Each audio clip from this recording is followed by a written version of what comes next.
I am the daughter of a minor official in the capital. It wasn't until I turned 16 that I learned I had been switched at birth with Gu Yunxiang, the daughter of the duke's household. At the time, we were both betrothed. She was to marry the heir of a prominent family, while I was to wed a scholar from a humble background. Our families agreed to become godparents to one another, allowing us to return to our rightful places while keeping our marriages intact. Little did we know that the heir would later die in Ba, leaving her a widow. Meanwhile, the scholar I married rose rapidly through the ranks to become a rising star in the imperial court. The two of them carried on an affair for years, conceiving a child in secret. When the affair was exposed, both families shielded them. They even wanted that bastard child to be born and registered under my name. When I refused, they drugged me and sent me to a country estate to nurture the pregnancy. Neither blood relatives nor foster parents stood by my side. Bitter and resentful, I left the capital and died during a natural disaster. When I opened my eyes again, I had returned to the year I was 16, when our two families had established a foster relationship and agreed upon our marriage. When asked for our opinions, Gu Yunxiang spoke first. Since we have each returned to our rightful places, let us also revert the marriage arrangement. Main text. What?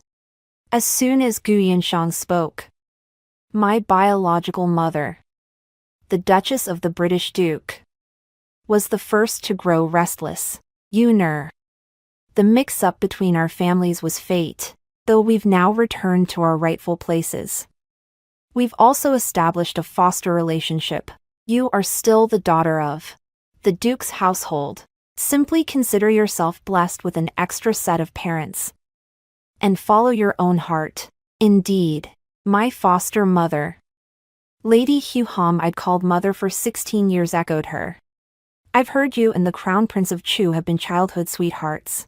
If this matter were to ruin your marriage, it would be a sin on my part as your biological mother. Both women wore anxious expressions. Between the lines, they clearly hoped Gu Yunxiang's marriage to the Crown Prince of Chu would proceed as planned. It was so obvious, so blatant. It's laughable that I actually believed the Duke of Ying's household and the Xie family respected my and Gu Yunxiang's opinions. Neither Gu Yunxiang, Ji nor I wanted to change the match, and they hadn't forced the issue. Now it seems this is exactly what they wanted. I've made up my mind. Gu Yunxiang, standing beside me, spoke with unwavering resolve. Mother told me that this marriage was arranged long before my younger sister was even born. It is truly a match made in heaven. Such a blessed union must naturally be returned to her. Returned. For Gu Yunxiang to say this, she mused. T have been reborn as well, in her previous life. Shortly after marrying the Crown Prince of Chu, he went off to war and died on the battlefield. She became a widow. Since she and I were close as sisters, she often came to my home seeking comfort. Over time, she ended up having an affair with my husband, Zhou Mo. I was furious and wanted to expose the affair, but the Gu and Xie families stopped me, saying that family scandals should not be aired in public. I had hoped they would stand up for me, but instead, what I received was a bowl of medicine that left me completely weak. The Y said they would send me to the country estate tourist and nurture the pregnancy. Gu Yunxiang would go to Qingfeng Temple Top Ray for blessings and give birth to the child there. That child would be registered under my name, and I would be called its mother, the Duchess of Britain and Lady He too. Okay, turns trying to persuade me. Why can't you bear to see Yuner like this? The die is cast now. She's carrying a child. If you insist on making this a public scandal, do you intend to drive her to her death? Don't forget, you were betrothed to the Crown Prince of Chu from childhood. If not for her, you would be the one left a widow. She has taken on the fate of widowhood for you. You will owe her a debt of gratitude for the rest of your life. How biased. How absurd. though we share the same blood and were raised together for 16 years. Not a single person in either household stands by my side. Zhou Emo also poured out his heart to me, expressing his pity for Gu Yunxiang and begging me to grant him this one favor. How utterly ridiculous. I was sent out of the capital that very night, only to encounter a mudslide on the outskirts. The coachman and maidservant both fled, but I was too weak to move. Forced to watch helplessly as the mud rose over my head, I suffocated until death. Jing Shu. What do you think? The Duchess of Gui turned to look at me, a barely perceptible glimmer of hope in her eyes. Madam, he chuckled softly and spoke first. This child Jing Shu has known that Zhou lad since childhood. She likely wouldn't want to. Then let's switch. I spoke up abruptly, the moment the words left my mouth. A deathly silence fell over the hall. I scanned the expressions of everyone present one by one. The Duke of Britain, Father Xia, the Duchess of Britain, Lady He. All four wore looks of displeasure, and a hint of anger lurked in the eyes of the two mothers. Sure enough, this so-called discussion of a marriage was nothing more than AF, or malady, whether it was the Duke of Britain's household or the Xia family. They all hoped that this marriage to the Crown Prince of Chu would go to Gu Yunxiang. Later, when the marriage did not go as planned, and Gu Yunxiang, while a widow, had an affair and became pregnant with Zhou Mo's child, they used every means at their disposal to cover it up for her. They even went so far as to sacrifice me. In my previous life, I was naive. I truly believed they treated both daughters equally. I simply thought I was different from others, having two sets of parents. Only later did I realize. What two sets of parents? The only one who truly had two sets of parents was Gu Yunxiang. Gu Yunxiang, having achieved the outcome she desired, beamed with joy. Then let's settle it this way. If she wanted to swap, then so be it. The faithless husband and all the relatives in the household let her have them all to heirs elf. After that, I said no more. In their presence, my words held no weight. On the contrary, if Gu Yunxiang wanted to swap the marriage, she would certainly succeed. And indeed, that is exactly what happened. Once the marriage was finalized, it was time for everyone to return to their rightful places. The two families agreed that before the wedding, everyone would return to their birth parents' homes to strengthen their bonds. The Duchess of Gui took Gu Yunxiang by the hand, her eyes brimming with tears, as if she had endless words to say. Madam, he also summoned me. Her expression far from pleasant. You were so sad on your mind before, utterly satisfied with the Zhou family. Now that a better match has come along, you're eager to jump at it. It makes people laugh at our family's upbringing. I remained impassive and stated the facts. Gu Yunxiang wants to switch as well. Madam, he went on and on. You've already made it clear you want to go back. How can she possibly have the nerve to cling on and refuse? Our family's standing doesn't match that of the Duke's mansion. She's been the beneficiary, as her biological mother. I know this well. Doesn't she realize it too? After all, she's a young lady raised in the Duke's household. She understands propriety and is willing to yield. What about you? Don't you think about that prestigious family? If you marry into it like this and make a fool of yourself, what will people say? Once I become the Crown Prince's consort, even if I do make a fool of myself, no one will dare laugh at me. I looked up and stared straight at the woman I had called mother for 16 years. It was my marriage to be. Jin, with what's wrong with taking it back? Is mother just unhappy because her own biological daughter can't marry into a high-ranking family? You. Heesher's lips trembled with rage. You may not have come from my womb, but I've raised you all these years. Now that you're about to leave, is this how you speak to me? Are you reminding me of how you raised me in the past? I sneered. You've never liked me. You believed that leprous monk who said my birth chart was incompatible with a mother's. So you sent me to live under my maternal grandfather's roof when I was young. Now that I think about it, perhaps you knew all along. What nonsense are you spouting? Madam, he cut me off, her face turning pale. 16 years ago, a peasant uprising broke out. The rebel forces reached the capital, and the families of nobles and officials all fled, hiding on Mount Sanching on the outskirts of the city. Among them were she and the Duchess of Ing, both heavily pregnant. After days of hardship and terror, they gave birth behind drawn curtains on Mount Sanching, amid the chaos and confusion. It was then that I was mistakenly swapped with Gu Yunshang.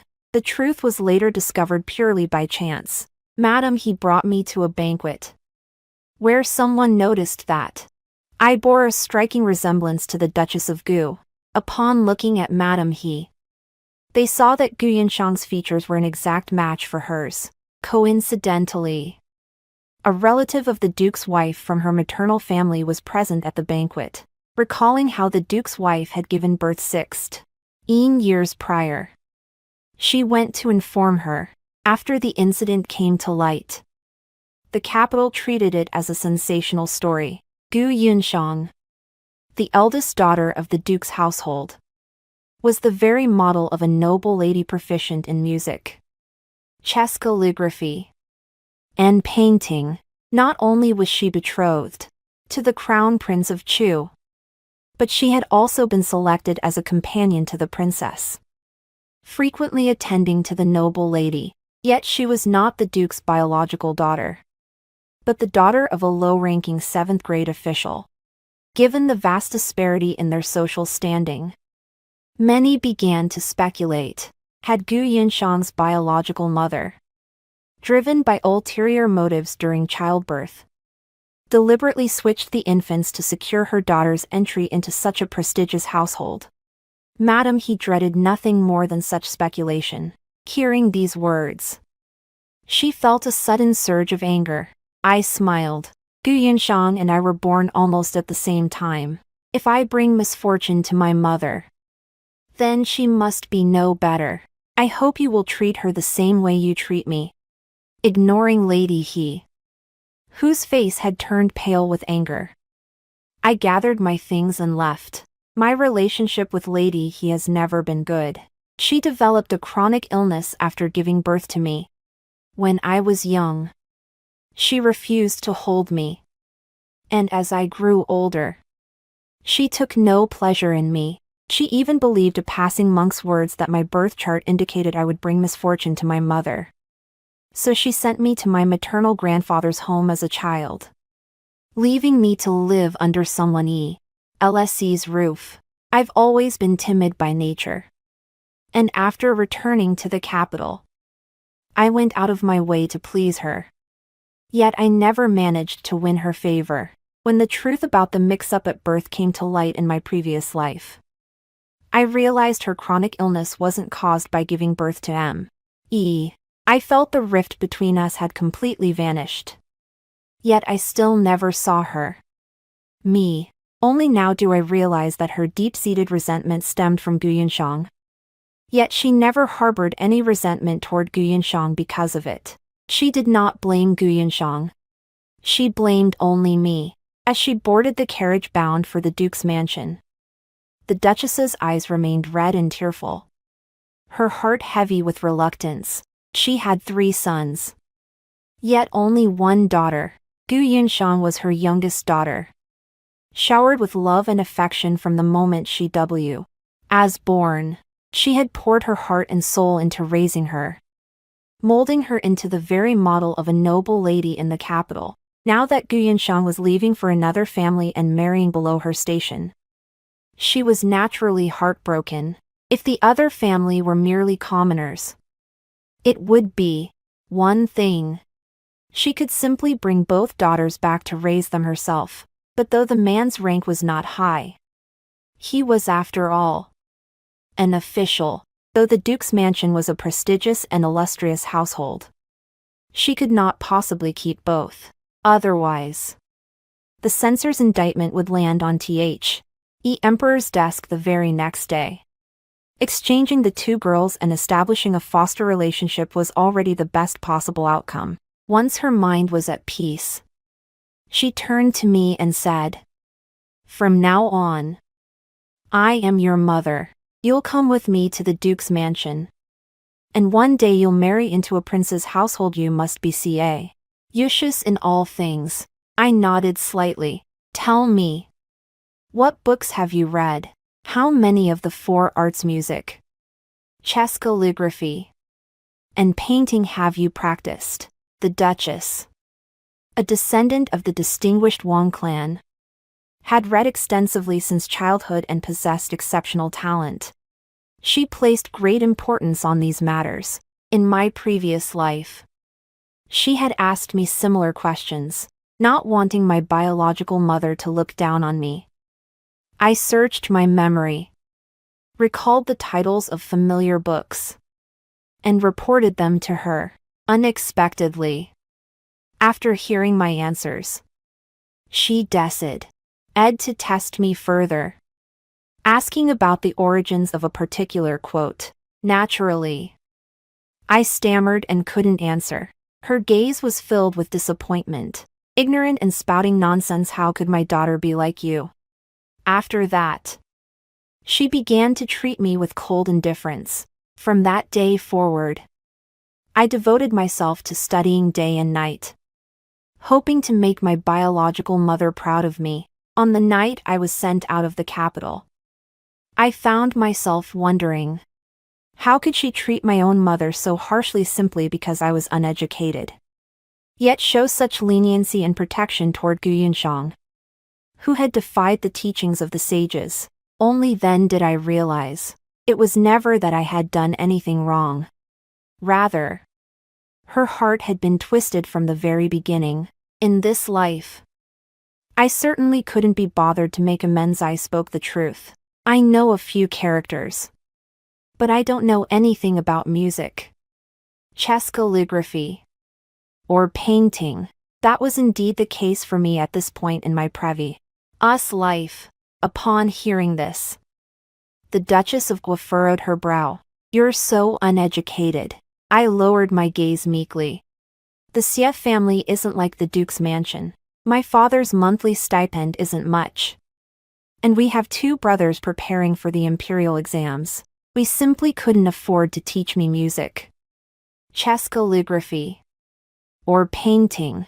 Upon hearing this, Lady Wang's anger gradually subsided, though her gaze toward me still held a hint of reproach. "Are you looking down on the Xie family? No matter what, they did raise you after all. What I mean is, you needn't compare me to Gu Yunshang.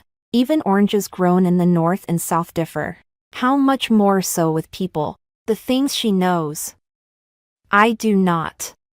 On the first day of the month, the Duchess of the Duke's house stepped down from the carriage and hurried away. She was clearly quite upset with me. The Duke of Britain heard from the servants what we had discussed in the carriage and sighed deeply. "I know you harbor resentment toward us, but you shouldn't speak to your mother that way." I followed behind him, my expression impassive. It is mother who sets unrealistic expectations for me. The Duke of Britain took me to meet my three elder brothers, the Crown Prince, Gu Ju, the second young master, Gu Zheng, and the third young master, Gu Yu. As soon as Gu Zheng saw his father, he peered behind him. "Where's our little sister? Didn't she come back with you?" Naturally, I wouldn't be so presumptuous as to think this little sister was referring to me. In my previous life, when I first met these three, they were fairly friendly and each gave me a gift. I treasured them like precious gems. Little did I know that later, when I was merely playing on the swing in the courtyard, Gu Zheng saw me and flew into a rage. "This is the swing I built for my little sister. Who gave you permission to sit on it?" I gave Guyu a painting and calligraphy scroll, but accidentally knocked over one of his inkstones, for which he coldly rebuked me. This was the birthday gift my little sister gave me. Did you do that on purpose?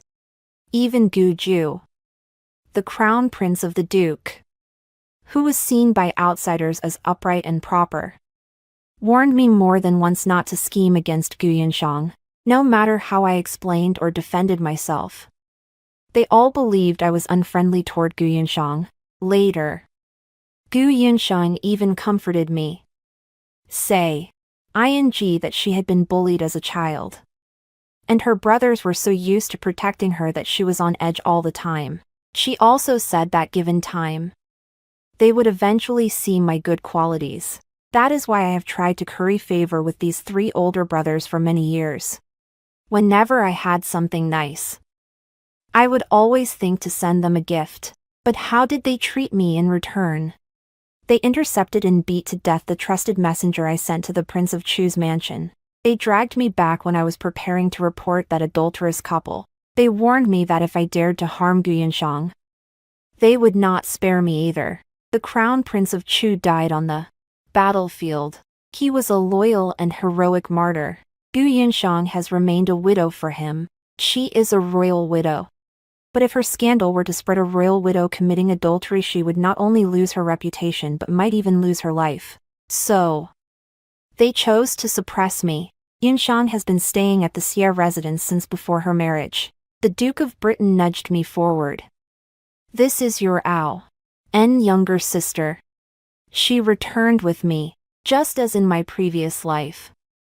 The 3 of them had also brought gifts, which I called out one by one. The atmosphere was fairly harmonious, and the Duke of Britain nodded in satisfaction. Though your sister did not grow up in the presence of you 3 brothers, she Isaf, ter all, your flesh and blood. In the future, when she marries into the prince's household, you must stand by her and support one another. Upon hearing this, the expressions of all 3 men changed. Gu Ju furrowed his brow. Isn't it Yunshang who's marrying into the Chu prince's household? The Duke of Britain explained that this was Gu Yunshang's own strong request, and both families had agreed. For a moment, the 3 brothers fell silent. After settling the matter, the Duke of Britain said he had other business to attend to and instructed them to show me around the Duke's resi. Danke. The moment the Duke of Britain left, their true colors showed. Gu Zheng, who was always outspoken, spoke first. Did you say something to Yunshang? I shook my head. I didn't say a word. Gu Zheng didn't believe me. If you hadn't said something to Yunshang, given her feelings for the crown prince of Chu, how could she have voluntarily offered to give her marriage to you? Didn't I already give my marriage to her? I looked puzzled. Everyone is in their rightful place. What's the problem? You're making this far too simple. Gu Ju frowned. What kind of prestigious family is the Prince of Chu's? Yunshang has long been renowned for her talents and serves as a companion to the princess. Even the nobles in the palace know of this engagement. How could it be changed on a whim? Is that so? I smiled nonchalantly. Compared to our blood ties to the Duke's household, all that seems rather insignificant, doesn't it? You. Gu Xing was so enraged he was about to step forward, but was stopped by Gu Yu, who remained calm. I admit, you are our biological sister, but Yunshang has lived in the Duke's mansion since childhood and grew up alongside us as the Duke's daughter. I hope you'll think carefully about what entering the Prince of Chu's household entails, and seriously consider whether you're capable of bearing the title of Crown Princess of the Prince of Chu. After settling into the courtyard, I recalled Gu Yu's words. I knew full well what entering the Prince of Chu's household meant. The Duchess of Ying and the Princess of Chu were once close friends. When this marriage was arranged, the Crown Prince of Chu was still a child. I had not yet been born, and the Prince of Chu was merely a feudal lord stationed in the Chu region. However, during the reign of the late emperor, Natural disasters and man-made calamities plagued the land. Peasant uprisings reached the capital, nearly causing its fall. It was the Prince of Chu who led his troops there, marching day and night to quell the rebellion. From that time onward, the late emperor placed immense trust in the King of Chu. Indeed, 10 years ago, on his deathbed, he appointed him regent, entrusting him to assist the Empress Dowager in raising the young emperor. The King of Chu's power and influence have remained at their peak ever since, but the young emperor would eventually grow up, and the King of Chu would have to relinquish power sooner or later. And so it came to pass. Not long after the Crown Prince of Chu fell on the battlefield, the King of Chu's old ailment flared up, and he passed away. The transfer of power was only natural. In the vast Chu prince's mansion, only Gu Yinshang remained, keeping her chastity for the crown prince. What role did this Positai on play in all of this? Despite the Gu brothers' repeated efforts, they ultimately failed to secure the marriage. At the family banquet, everyone's expressions were grim, and mother's demeanor was distant. In front of relatives from all sides, father publicly announced my identity. My aunt from the third branch of T. He family took my hand, her face full of regret. Look at our fourth young lady, what has she been raised to become in that other family? I hear she was nearly abducted by a pedophile when she was young. Yet my eldest sister-in-law treats that family's child as her own flesh and blood, giving them whatever they want. It seems the saying Theta mother and daughter are as one isn't entirely true. At these words, my mother's face turned ashen. I lowered my head and said nothing. These remarks implied not only that I was inferior to Gu Yinshang, but also that the Duchess of the British Prince had mistaken a fish's eye for a pearl, working to someone else's advantage. Before the truth about Gu Yinshang and me came to light, the one person who consistently annoyed my biological mother, who was so used to having her way, was none other than my third aunt. She came from a family of imperial merchants and used her vast fortune to support the current Duke of Britain's household. The old lady doted on her third son, and by extension, favored her greatly. Moreover, the Duchess of Britain had a haughty disposition and was out of touch with the ways of the world. Within the inner quarters of the Duke's mansion, it was this third aunt whom relatives and servants alike often praised. The two had never gotten along. Now that she was mocked for not even recognizing her own daughter, the Duchess of Britain could no longer even manage a forced me. Lu.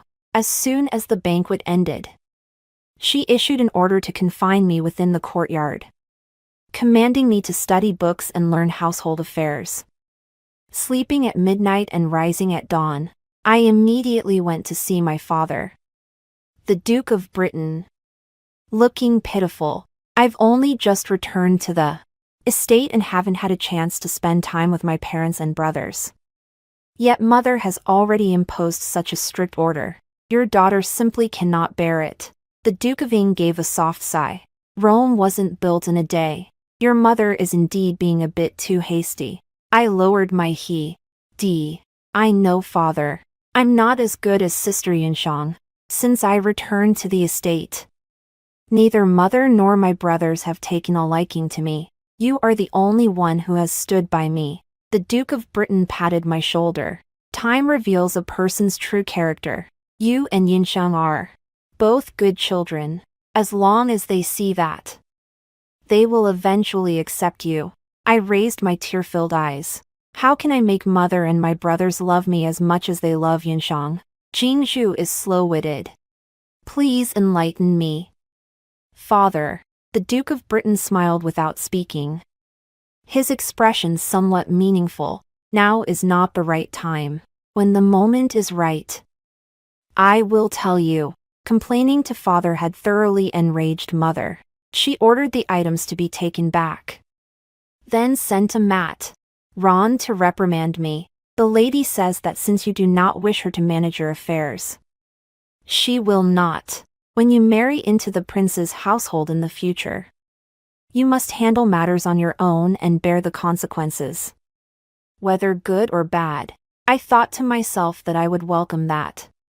Why? My face betrayed a hint of panic when the three Gu brothers saw me in the mansion. They ignored my greetings. Before long, everyone in the Duke's mansion knew that the true fourth young lady had fallen out of favor on her very first day back. Some servants dared to gossip about it in private, only to be caught red-handed by the Duke.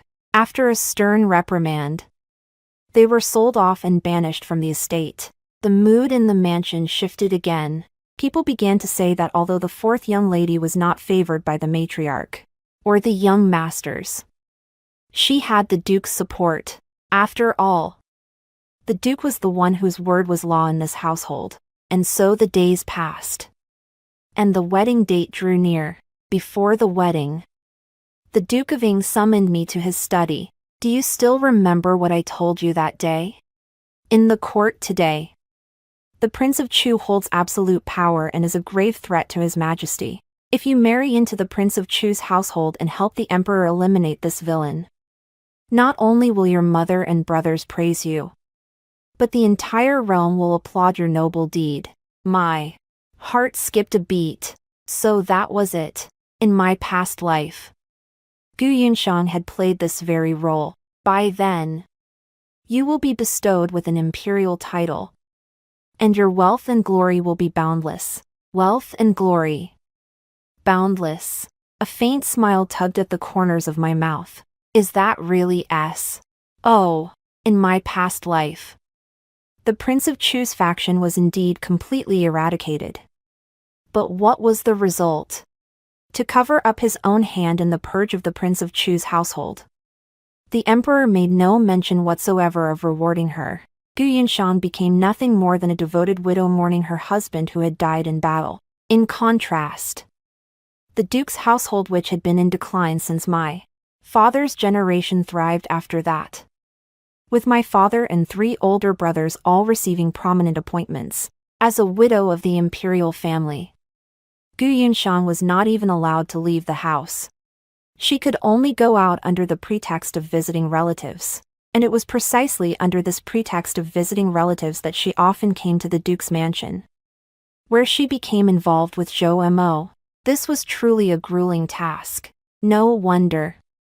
Having been reborn, Gu Yunshang didn't NT to take on this role and handed it over to me. Once imperial power was consolidated and the Emperor placed his trust in the Duke of Britain's household in Zhou Mo, she could simply reap the rewards, just like the version of me she saw in her past life. But she didn't know that I, too, had been reborn. Unlike her, I never reaped the benefits of the Duke of Britain's household. In fact, my death in my previous life was orchestrated by the Duke of Britain's household, the Xie family. Zhou moaned her. Anything that benefited them. Why on earth would I do that? Finally, the day of my wedding arrived, as the Crown Prince of Chu was taking a bride. The customary rituals were unavoidable, and the preparations dragged on for quite some time. The other end of the red silk ribbon was held by the Crown Prince of Chu, Ying Cheng Yuan, as we exchanged vows. I recalled my conversation with the Duke of Britain from that day. I asked him, "Do my mother and my three elder brothers know about the task you've entrusted to me?" The Duke of Britain pondered for a moment. This matter is perilous. The fewer who know, the better. Naturally, your mother and brothers are unaware. No wonder they all wanted Gu Yunshang to marry into the Prince of Chu's household. They truly believed it was a good match. However, through the red veil, I looked up at the Emperor seated on the high dais. The Emperor had naturally come to the wedding banquet of my cousin, the Crown Prince of Chu. He is only 13 now, not yet of age to rule on his own.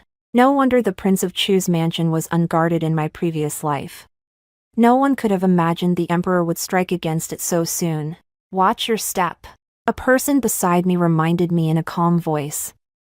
Snapping me back to reality, I came to my senses and bowed once more. In my previous life, I had never met this crown prince of Chu. Ing Cheng Yuan. I only remembered that 2 months after his marriage to Gu Yunshang, he set out on a northern campaign and was killed in battle. Once the elaborate rituals were over and we entered the chamber, I let out a soft sigh. You may all withdraw. Ing Cheng Yuan spoke. And the servants in the room withdrew. EW. Those brocaded boots drew closer and closer. The red veil was lifted. And I saw the man before me. His features were stern. His eyes like cold stars. My first impression was one of coldness and rigidity, even clad in red wedding robes. I could not detect a shred of gentleness. Yet looking at him, I felt a sense of familiarity. Ing Cheng Yuan lifted the veil but showed no intention of drinking the wedding wine. He lowered his gaze and spoke. This marriage was my birth mother's dying wish. I will grant you the dignity befitting a crown prince's consort. As for the rest, let nature take its course. While I was still in a daze, he made the bed between us on the vast four-poster bed. A pile of bedding served as a barrier. Like the dividing line between the Chu and Han states. From now on, we shall rest like this. Having said this, Ing Cheng Yuan proceeded to undress on his own and prepared to rest. Was Ing Cheng Yuan like this with Gu Yunshang in his previous life? Or was he using this to express his dissatisfaction with the change in crown prince consorts? With these thoughts in mind, I feigned disappointment and asked, Is the crown prince dissatisfied with me? Do you still miss my sister? I'd heard he and Gu Yunshang had been childhood sweethearts. Ing Cheng Yuan frowned slightly. Your sister is. Before he could finish, I lowered my head and wiped away my tears. Very well. This marriage was originally meant for my sister. Since I hear you and my sister were childhood sweethearts, I'll go speak to the prince right now and have him swap my sister back to you. Saying this, I started to head for the door. A crack appeared in Ing Cheng Yuan's composed expression, and he quickly pulled me back. What nonsense are you spouting? Childhood sweethearts with whom? How come this crown prince doesn't even know? I lowered my eyes. Everyone says that Sister Yunshang was chosen as a princess's companion from a young age, and that she and you have known each other since childhood within the palace. I grew up in Chu. As a child, I only visited the capital occasionally and didn't settle here permanently until I was 11. I know the person you're referring to, but we aren't close and certainly not childhood sweethearts. He paused, looked at me, and finally spoke to soothe me. We are already married. Let's not bring up the past anymore. Father has a heavy workload. Don't trouble him over matters between you and me. Having received his answer, I obediently nodded. Very well. If it wasn't about his betrothed, then it must be a matter concerning Ing Cheng Yuan himself. Could it be that he has a hidden ailment? After paying my respects to my father-in-law, the authority to manage the inner quarters fell into my hands. My mother-in-law had passed away early, and there were few women in the inner quarters of the Chu prince's mansion. So managing affairs was actually much easier than in the chaotic Zhou Famil. Why of my previous life? Yet the fact that authority over the inner quarters had come so easily left me with a sense of unreality. Princess consort. Here is the consolidated list for next month's purchases. Ingredients and spices for the kitchen, clothing, incense, and tea for you and the prince. Writing supplies and sword maintenance costs for the prince. Please review it and let me know if anything is missing. The steward handed me the list, and I took it and gave it a quick glance. Why has the price of Yun's Hongxiang gone up? The steward replied. One of the ingredients for Yun's Hongxiang comes from a region that suffered a disaster, so the supply is insufficient, which is why the cost has risen. Then let's switch to something else. I pondered for a moment. I hear Lingling Pavilion has released several new incense varieties. Go buy some of each scent and have the crown prince try them first. Ask him what he thinks." The steward nodded and made a note of it. I thought for a moment and added, "It's the change of seasons now. And the flowers in the garden and inside the house are starting to wilt. It's time to replace them." The steward nodded and made a note of it. "There's a man at the Duke of Britain's residence who's quite skilled at tending gardens. I'll write to father right away and have him sent over."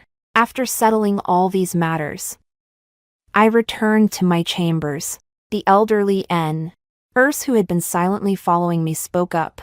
"Is it too obvious to be doing so much all at once?" I replied lazily. "A new official needs to make a splash. It's perfectly normal for a lady of the household to tend to flowers and arrange incense. What's so strange about that? Besides, if you look at each item individually, there's nothing amiss. You're just feeling guilty, aren't you? The Duke of Britain is afraid I won't do my job properly, so he sent a spy over to keep an eye on me. It's incredibly annoying." Hearing this, the matron said in a grave tone, "Regardless, miss, you'd best be cautious. Their ambitions are vast. They're not so easy to deal with." I couldn't disagree. If the Prince of Chu's household had truly harbored treasonous intentions from the start, they wouldn't have held military power in my previous life, yet they were eliminated by the emperor before they could even raise an army. These incense sticks, flowers, and herbs taken individually or even combined present no issue. The real danger lies in the perfume on the garments. Only when all three are combined do they become toxic. If used continuously for a month or two, it would cause one's mind to grow hazy and reactions to slow. That alone wouldn't be fatal, but on the battlefield, it's a different story. In my previous life, the Northern D invasion came 2 months later. Now, there's not a single word of news. How did he know in advance? I fell deep in thought. Just as in my previous life. 2 months later, a messenger from the border town announced that the Northern D had invaded and already captured a city. The court and the realm were shaken. The emperor convened court sessions for 3 consecutive days to select the general of the Northern Campai. The Crown Prince of Chu, Ing Chengyuan, raised in military camps from childhood. He had accompanied his father to the battlefield at the age of 13 to quell a rebellion, earning a distinguished record of military achievements. He was the perfect choice. As he was about to leave, he said apologetically, "Once I depart, I do not know when I will return. Thank you for holding down the Chu prince's mansion and looking after my father. It's no trouble. I helped him adjust his collar. Your Highness, please be careful on this journey. Especially." I leaned closer to him and his body stiffened in that instant. Behind him, the collar at the back of his neck was turned up once more. "Watch out for Bai Cheng and Zhao Linghong." Leaning close to his ear, I spoke in a whisper. Ing Chengyuan's pupils contracted sharply, and he lowered his head to meet my gaze.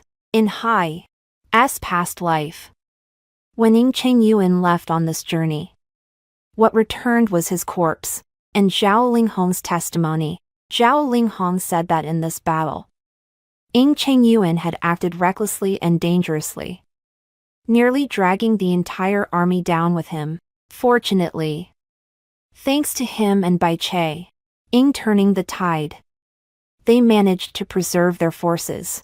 Yet Ing Chengyuan had brought it upon himself. In the end, he met his end on the battlefield. Zhao Linghong was a former subordinate of the Prince of Chu, and the two had once been as close as brothers. Bai Cheng, meanwhile, was the Prince of Chu's adopted son, and he and Ing Chengyuan had grown up together. In the end, both men received rewards, since Ing Chengyuan was a member of the imperial family and had died on the battlefield. The emperor absolved him of any wrongdoing and reluctantly recognized him as a loyal martyr. Still, the reputation of the Prince of Chu's household was, after all, tarnished. To be surrounded and attacked by those we trusted, how strikingly similar was our situation in our past lives. Before Ing Chengyuan left, he gave me a deep, lingering look. I returned a faint smile. Not long after Ing Chengyuan's passing, an invitation arrived from the Xia household. The wedding of Zhou Enmo and Gu Yinshang was set to take place. No, she should be called Xia Yinshang now, as the Xia family's godparents. Everyone from the Duke of Ying's household was on the guest list. On the day of the wedding, Zhou Enmo, dressed in his wedding robes, stood alongside Xia Yinshang, both holding a single red silk ribbon, their faces beaming with uncontrollable joy. When he married me, in our past life, did he ever smile so heartily? I don't remember. As for how Zhou Enmo and I first met, it was the year I returned from Chu when I was 8, while staying at my maternal grandparents' home. I accidentally got lost during the Lantern Festival and fell into the hands of human traffickers, nearly being sold, although I was eventually rescued. The ordeal left me with nightmares. My father had no choice but to bring me back to the capital and send me to a clinic for treatment. That clinic belonged to Zhou Mo's family. He was only 2 years older than me. Upon learning of my ordeal, he always patiently comforted me, and we gradually grew close. Back then, my father held a lower-ranking official post, and we lived in a small alleyway, just 2 streets away from his family's home. Since neither of our families came from high-ranking backgrounds, there were no strict rules regarding the separation of the sexes. During our childhood, it was only natural for us to play together, and we grew up as childhood sweethearts.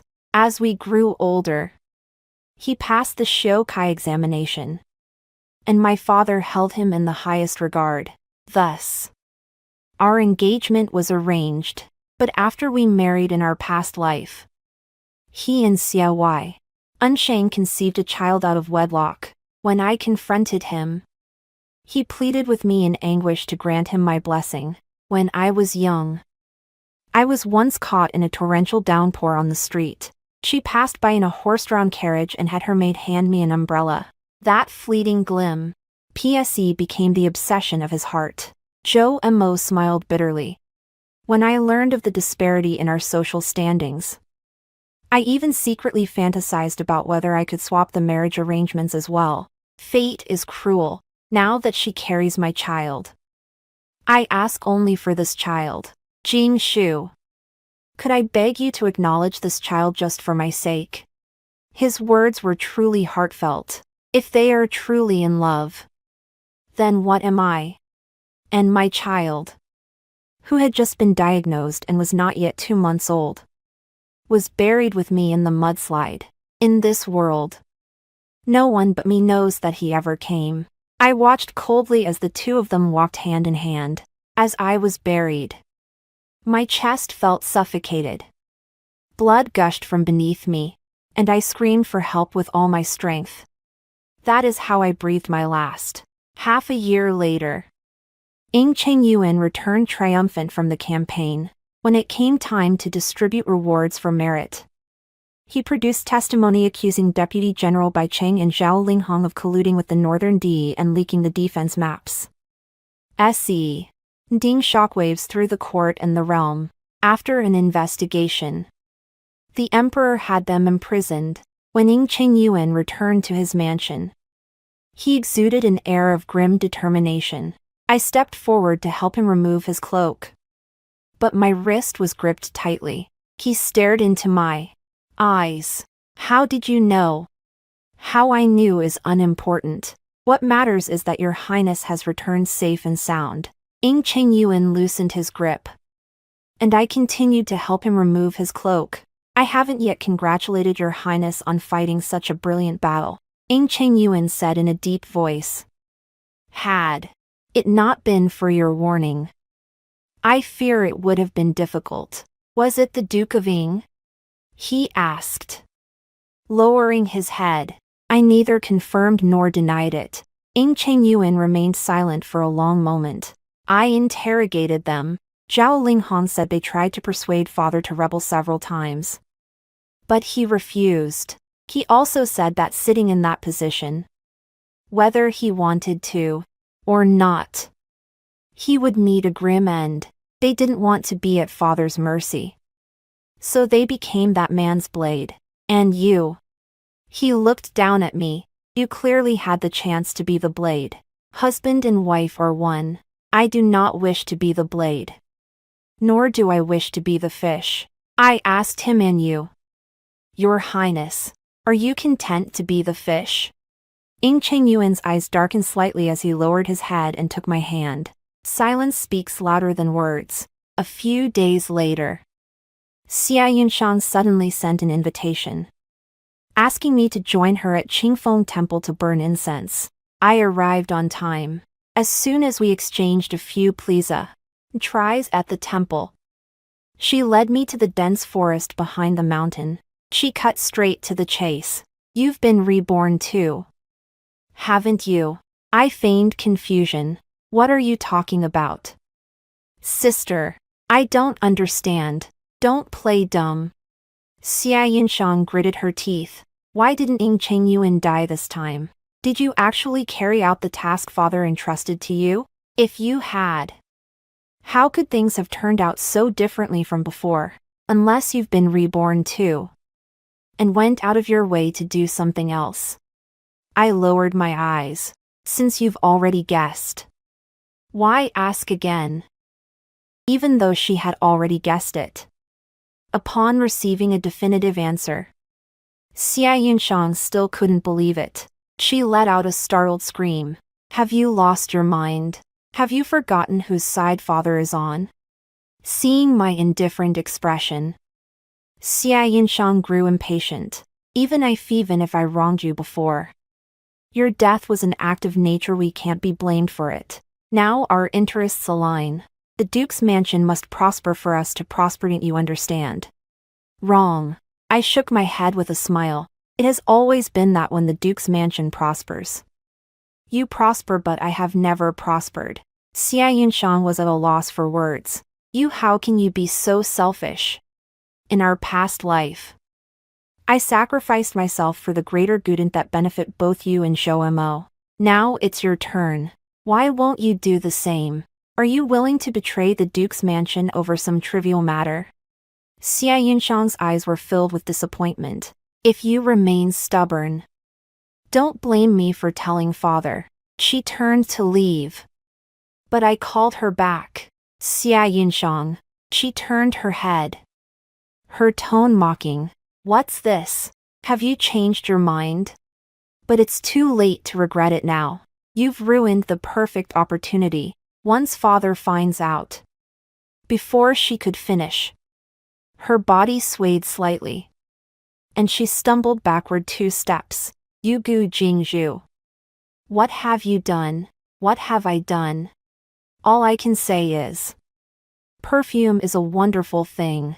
No wonder the emperor himself enjoys using incense. I was actually wondering when I'd go find you. I crouched down to look her in the eye. Who knew you'd come knocking on my door yourself?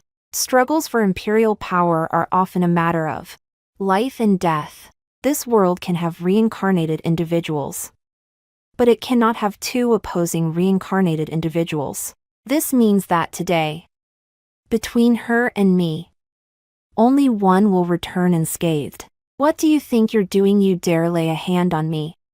Xia Yunshang threw herself to the ground, clinging to my sleeve with all her strength.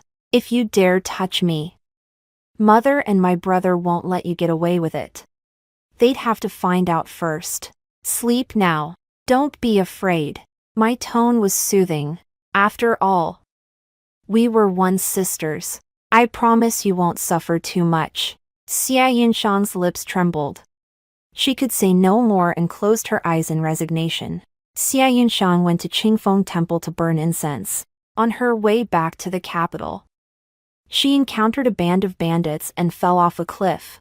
The Xie family's attendants narrowly escaped and returned to report the news. Both the Duke's mansion and the Xie family were thrown into chaos, and they hurriedly sent people out to search for her. However, they found only a shattered silk hat and scattered female bones at the foot of the mountain. The Duchess of the Duke's house fainted from grief. Upon regaining consciousness, she went straight to the Prince of Chu's residence. I stepped forward to pay my respects. Mother. Before I could finish, a sharp pain shot through my cheek as a slap landed squarely across my face. The taste of blood filled my mouth. I turned my face away, my tone flat. What are you doing? Mother. The Duchess of the Duke's house pointed at me, her eyes bloodshot. Was it not enough that you forced Yunxiang to marry into the Xie family? Must you now take her life as well? I narrowed my eyes, almost convinced she had sensed something, but she continued, her emotions running high. If she hadn't gone with you to Qingfeng Temple, how could Yunxiang have met with such a tragic accident on her way home? Since you returned, not a single thing in this household has gone smoothly. If only I'd known. If only I'd known. I never should have. The Duchess of Ying is mistaken. Ying Chengyuan stepped into the hall and, upon seeing the fingerprints on my face, his eyes darkened slightly, setting aside the fact that my sister-in-law invited her herself. When she returned to the capital, the Crown Prince's consort was still at Qingfeng Temple having an amulet made to ward off evil spirits for this Crown Prince. They were not traveling the same route. What does this have to do with her? Bandits have been rampant lately, and the court is investigating. I too am deeply sorry for my sister-in-law's misfortune. Ying Chengyuan raised his eyes, his tone shifting. But that is no reason for you to berate the Crown Prince's consort. The Duchess's chest heaved as she glared at him. I am disciplining my own daughter. Must the Crown Prince meddle in this as well? Now that the Crown Prince's consort has married into the Chu Prince's household, she is a member of the imperial family. Ying Chengyuan took a step forward. Though you hold the title of Duchess, you have no right to strike the Crown Prince's consort in my presence. Would you not agree? The Duchess of the Duke's household took 2 steps back, muttered right 3 times in succession, and swept her sleeve as she stormed off. Thank you, Your Highness. Ying Chengyuan stopped her halfway through her bow. He stared at the swelling on my face, his brow slightly furrowed. It looks worse than before. I'll have someone call a doctor. The doctor examined me, produced a small porcelain bottle, and said I needed to apply the ointment daily. Just as I was about to take it, the bottle landed in Ying Chengyuan's hand first. He dismissed the attendant and sat down beside the bed. Is this the REA? Son, you refuse to work for them. I nodded. There was no shame in admitting it. Ying Chengyuan fell silent for a moment, then opened the porcelain bottle. He dipped his finger in the ointment, preparing to gently apply it to my face. I turned my head slightly to avoid it. Your Highness, there's no need for you to do this. I'll handle it myself. Ying Chengyuan paused. He stared at me and asked, one word at a time, do you think I'm trying to win people over? I remained silent. Ying Chengyuan fixed his gaze on me for 2 seconds, then applied the ointment with a somewhat firm demeanor, though his movements were still gentle. As you said yourself, husband and wife are one. I have no need to do such a thing. The cool ointment was spread evenly. Indeed, the stinging sensation on my face subsided considerably. Looking at his face mere inches away, I offered no further resistance. What do you plan to do about the person in the dungeon? He asked. He was referring to Xia Yunxiang. Naturally, she wasn't dead yet. It was merely a double who resembled her who had acted out the charade. She still has some use. At least I still don't know how Xia Yinshang died in her previous life. If the Duke of Britain had no genuine feelings for me and only sought to use me, then toward her, he likely felt 3 parts sincerity and 7 parts calculation. As fellow players in this game, she must have known far more than I did in her previous life. I must pry all of this out of her. As for the possibility that she might refuse to speak, I've never even considered it. Xia Yinshang, having been spoiled CE childhood, cannot endure even the slightest hardship. If she were willing to sacrifice herself for others, I might actually respect her a little. The Duke of Britain also attended Xia Yinshang's funeral at the Zhou family's estate. He pressed his lips together, wearing an expression of deep sorrow and bitterness. With the death of his beloved daughter and the emperor's plans thwarted, he has faced nothing but misfortune lately. He summoned me and issued another order. Place these letters in Ying Chengyuan's study. Letters. I reached out and took them. These letters bore the secret seal of the Northern Di chieftain. Their general gist was an agreement to exchange military equipment for the withdrawal of troops. The handwriting was forged to resemble Ying Chengyuan's. Was this an attempt to frame Ying Chengyuan for colluding with the Northern Di during this campaign? That is a capital offense punishable by the extermination of one's entire clan. Seeing my hesitation, the Duke of Britain added, I didn't originally intend to bring this matter out into the open, but Bai Cheng and Zhao Linghong are utterly useless. This plan will not implicate you. The Emperor has promised that if it succeeds, he will grant you the position of Empress. The position of Empress. That's a huge gamble, father. Rest assured, your daughter will not disappoint you. The Duke of Britain nodded, then suddenly sighed. I heard about what happened that day. Your mother really has no excuse. Yinshang's misfortune, how could she possibly blame you for it? I've already spoken to her. In a few days, why don't we return to the Duke's mansion and have a proper family reunion? The Duke of Britain asked tentatively, clearly afraid that I might harbor resentment toward the Duke's mansion because of this incident. I nodded. Sure. It should be quite amusing to watch them force smiles at me under the Duke of Britain's instructions. That same day after the meal, Sumio, Annie from the dungeon, came to report that Xia Yinshang wanted to say something. She had asked to speak of her own accord. Since her imprisonment, no one had interrogated her. No one had tortured her.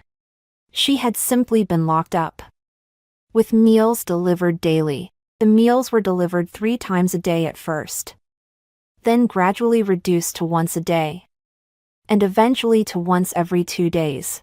This time, more than 2 days had passed without a meal, and Xia Yinshang could no longer bear it. She suspected she had been forgotten, and feared I intended to lock her away until she starved to death. So she decided to play her trump card to make me remember her. I want to eat first. I raised an eyebrow. I want to know first what you have to say. Xia Yinshang turned pale and clutched her stomach. Don't you want to know who is helping that 13-year-old do all this? I remained unmoved. With the Chu Prince's mansion's influence, what needs to be known will come to light sooner or later. In this standoff, if that person had the strength to go head-to-head with the Prince of Chu's mansion, there would be no need for such underhanded tactics. Is there anything else you want to say? If not, I am leaving. Wait. Xia Yinshang grew desperate. Don't you want to know what happened after you died?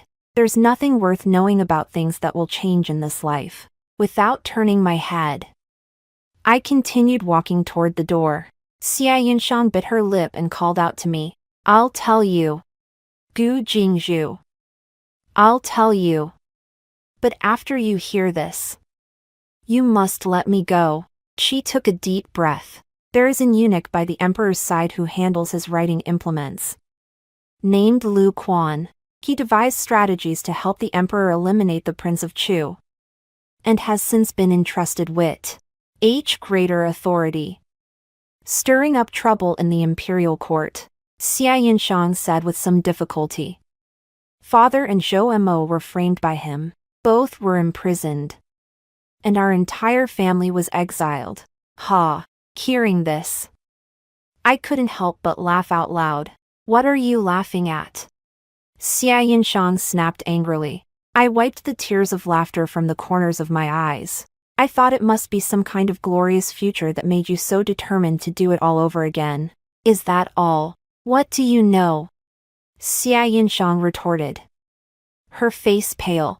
Father simply took one wrong step, which gave others an excuse to attack him. If we could start over. With my foresight. How do you know Father wouldn't win? It's still better than that cold, emotionless Ying Cheng Yuan.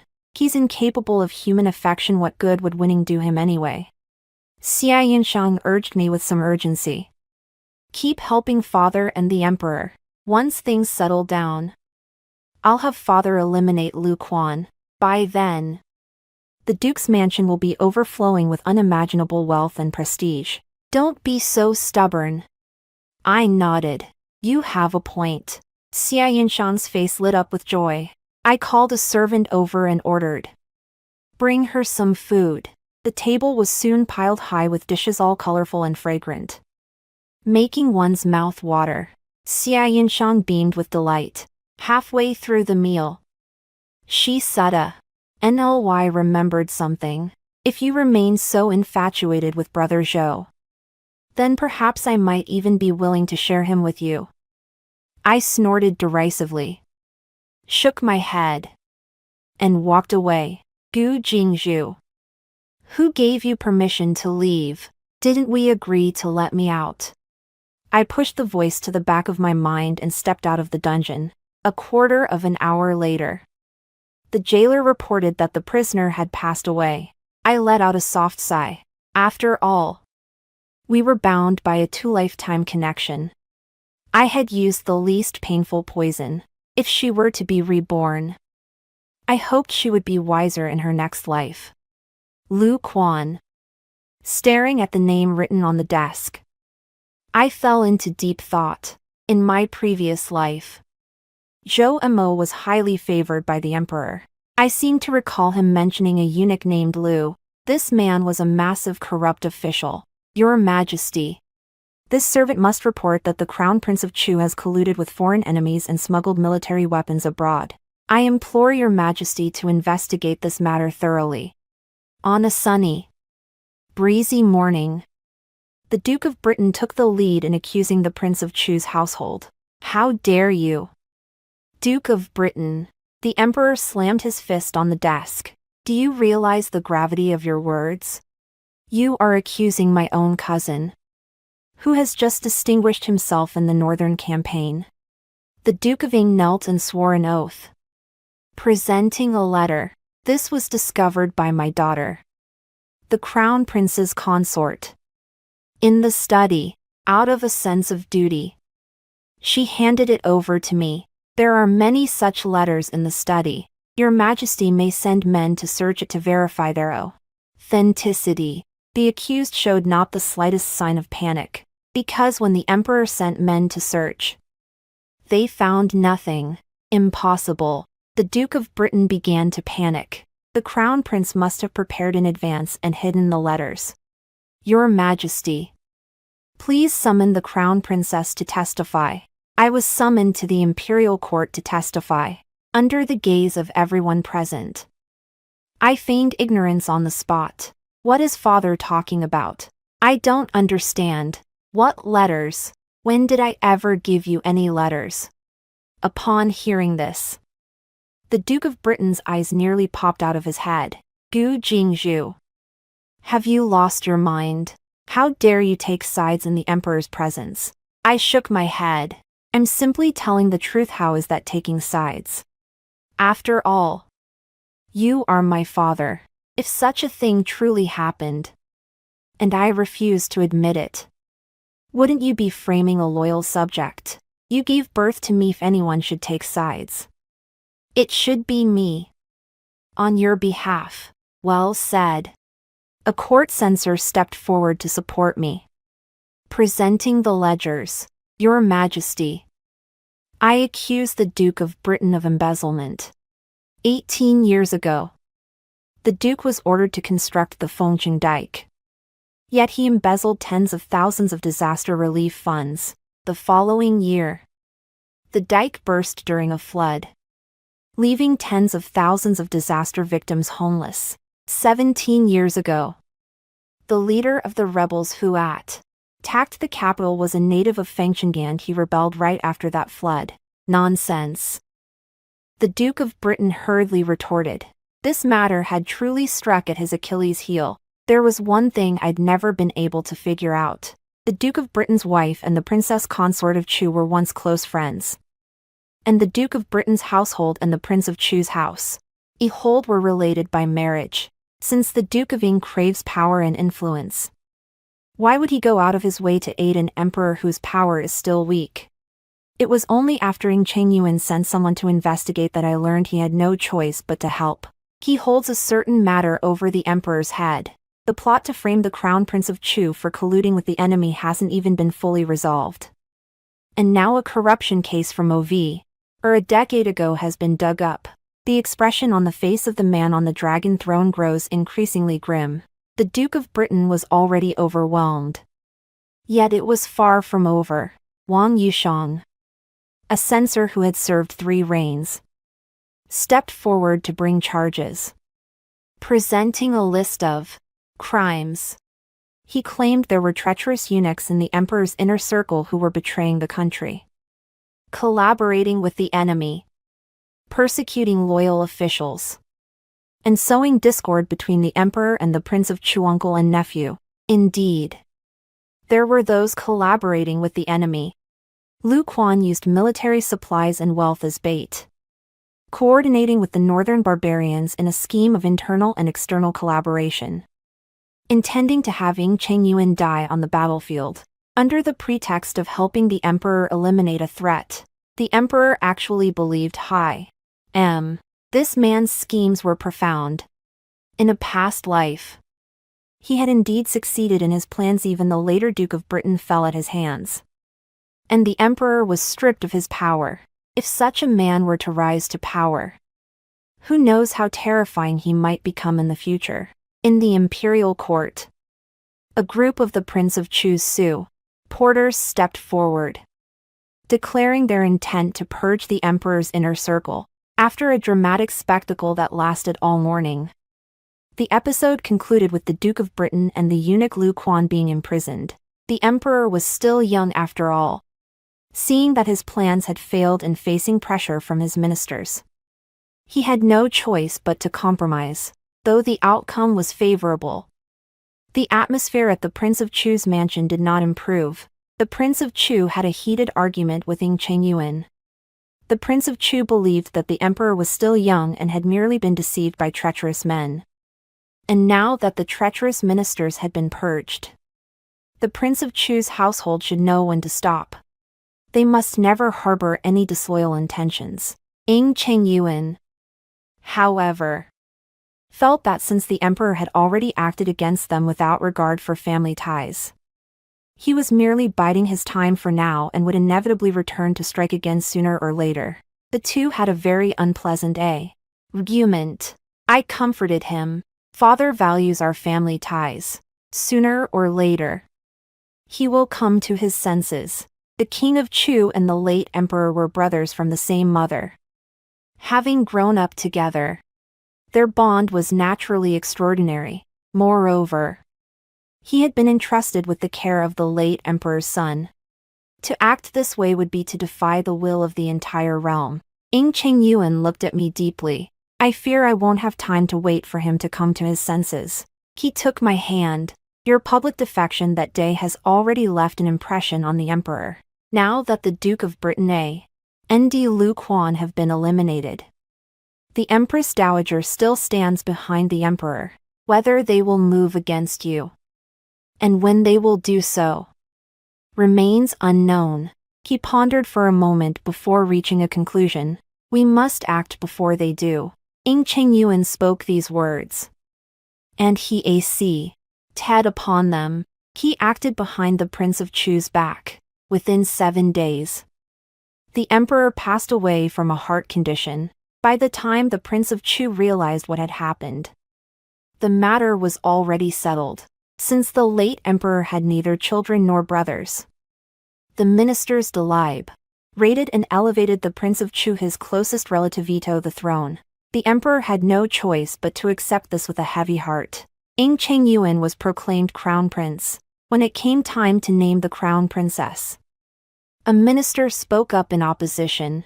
Your Highness, the crown prince, SS's father, the Duke of Ing, was beheaded, and his entire family was exiled. Is it not somewhat inappropriate to appoint her as crown princess? Ing Chengyuan's tone grew slightly cold. She has rendered meritorious service by exposing the crime. If I say it is appropriate, then it is appropriate. Moreover, she was raised in the Xia household, since her name does not appear in the Gu family genealogy. Let us simply record her as a daughter of the Xia family. The minister thought it made sense, as long as the historical records did not list the crown princess as the daughter of a traitor. What harm was there in recording her as a member of the Xia family? For the Xia family, it was like manna from heaven. Before Xia's father could even celebrate, he was transferred to Danzhou, and the entire family was forced to relocate. But the Xia family believed that since the crown princess was one of their own, sooner or later they would return to the capital and restore their family's honor. Yet they would never return. With the Duke of Britain and the Xia family both dealt with, I naturally wouldn't overlook Zhou Mo. I sent him off to Huangzhou, barring any surprises. He won't be returning either, since matters have reached this point. I certainly won't let go of what is rightfully mine. I sent for a renowned physician to examine Ing Chengyuan. He was puzzled. I'm in perfect health. What on earth is this all about? Husband and wife are one, Your Highness. Please do not hide this from me, I said. Your heir is now the top priority. You must not shy away from seeking medical help. Illness. Ing Chengyuan gripped my shoulders, laughing in exasperation. What illness do I have? Speak plainly. Your Highness does not engage in marital relations that not. Besides, Xia Yunshang had confirmed it as well. He was incapable in that regard. Who told you that being unable to perform means I have an illness? I merely... Ing Chengyuan trailed off, leaving the sentence open to interpretation. Suddenly, I realized something. In both this life and the last, it was always the same. Perhaps he isn't ill in that regard, but has someone else in his heart. Times have changed. If your Highness likes so, Mion, just take them in. Though I said this, I still felt a bit uneasy inside. Who do I like? How could I not know myself? I was just... He looked somewhat uncomfortable as he said, don't you think it's a bit strange for a man and woman who've only just met and aren't familiar with each other to engage in that sort of thing? Strange. I hadn't thought of it that way. Come to think of it, it does seem a bit. When we first married, I had planned to wait a few months to get to know each other better, but then I was away at war for half a year. And upon my return, I was tied up with so many matters that I simply didn't have time to think about such things. Now, however, it is possible. He lowered his head, his expression unusually bashful. You're right. Having an heir is now our top priority. So, perhaps we should take a look at the fire-avoiding diagram and learn a thing or two. Learn. It suddenly dawned on me. So he was still a complete novice in that department. No need. Ing Chengyuan lowered his eyes. Not yet. Then you choose a suitable day. I leaned in and gave his lips a light peck. No need to learn. I've read it. I can teach your Highness. As for how effective the teaching was, all I can say is that Ing Chengyuan was a good student. Once he'd learned the basics, he took to it with ease, practicing day and night to improve. Ing Chengyuan's mother was buried in Chu shortly after the emperor ascended the throne. He posthumously honored her and had her remains moved to the imperial mausoleum. When the remains were relocated, Ing Chengyuan and I made a trip to Chu. Chu holds a place in my memory, though it's certainly not a pleasant one. Years ago, my foster mother sent me to my maternal grandfather's home there. Not only was I living under someone else's roof, but I also nearly got kidnapped by child traffickers. Fortunately, there was another boy who was being kidnapped at the same time. He outwitted the traffickers and held out until the authorities arrived. Otherwise, I wouldn't know where I'd be today. When Ing Chengyuan returned to Chu, his former subordinates who had remained there were overjoyed. After the banquet, several of them reminisced about the past.